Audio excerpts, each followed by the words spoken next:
जियो बेपेटिस ट्रेवेनियर अल्बेनियो 11वीं शताब्दी के थे। इनका जन्म उज्बेकिस्तान के ख्वारिज में 973 ईस्वी में हुआ था। अल्बेनियो को काफी चीजों का जानकारी हासिल था। कुछ बात सीरियाई, फारसी, हिब्रू और संस्कृत भाषा के ये जानकार थे, लेकिन यूनानी भाषा के जानकार नहीं थे। लेकिन यूनान से काफी संबंध था इनका, फिर भी वो यूनान में इसके जानकार नहीं थे। अल्बेनियो भारत आया मोहम्मद गजनवी के साथ आए थे। मोहम्मद गजनवी जो भारत में 17 बार आक्रमण किए थे और 16 बार गुजरात का सोमनाथ मंदिर लूटे थे। तो गुजरात का सोमनाथ मंदिर 16 बार लूटा कौन था? तो यही मोहम्मद गजनवी लूटा। और मोहम्मद गजनवी का ये गुलाम था अल्बेनियो। अल्बेनियो मतलब गुलाम समझते, पहले आदमी का खरीद बिक्री होता, तो वो गुलाम था। अल्बेनियो जब भारत आया तो एक पुस्तक लिखा था किताब-उल हिंद।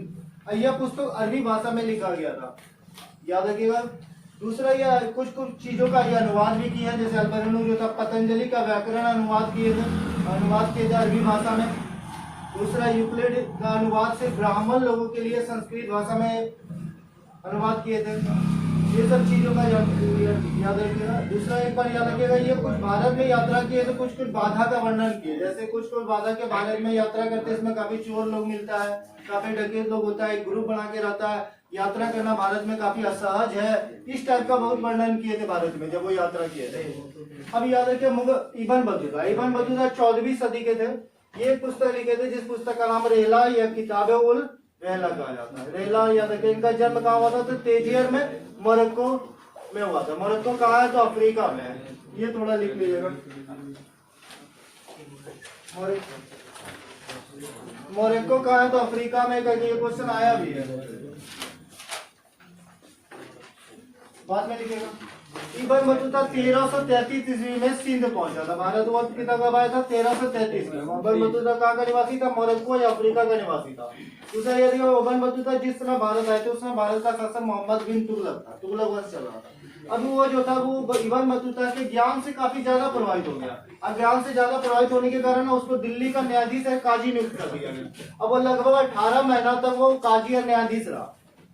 लेकिन इसके बाद इब्न बतूता का बिलीफ टूट गया था मोहम्मद बिन तुगलक, तो वो कभी तक ये में रख दिया। इसके बाद वहां से फिर धीरे धीरे चेंज हो गया। इसके बाद वो राजदूत फिर बना तो चीन भेजा गया, चीन नहीं पहुंच पाया राजदूत करने के समय। इसके बाद वो कुछ चीजों का वर्णन किया है इब्न बतूता, जैसे ताराबाद क्या होता है? तो उस समय महिलाएं और पुरुष जो थी गायक के रूप में इकट्ठा होती है, गाना गाती है, उसको ताराबाद बताया था।